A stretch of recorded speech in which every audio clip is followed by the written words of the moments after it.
j'avais eu le pouvoir de Rona Kamura, je retournerais en Irak pour contempler la première révolte des esclaves noirs en 869.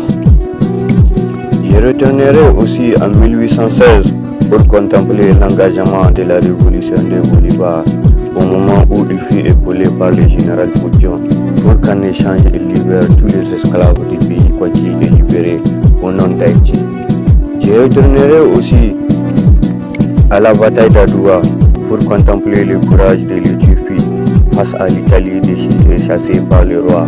Je retournerai aussi en Haïti où des hommes ont eu le courage de défier Napoléon à la bataille de Vertières et même s'ils ont été déracinés et déportés de leur terre. Je retournerai aussi au camp de Tchare pour donner une leçon de morale, pour ne pas dire informer les bourreaux de ces héros oubliés et sacrifiés par la France dans le camp de Tchare.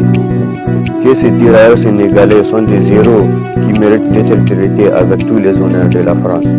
Oui, pour les informer que ces derniers sont des héros qui ont créé un fossé entre les nazis et les modes de vie européens.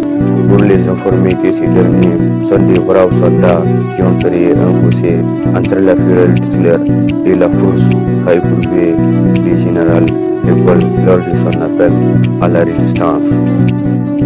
Si j'avais eu le pouvoir de Rona Kamura, je retournerais aussi à la 39e session ordinaire des Nations Unies pour écouter les tons et les cris révélateurs des révolutionnaires de la patrie des hommes intègres dans une institution farouchement malmenée par les 5 membres du Conseil de la sécurité.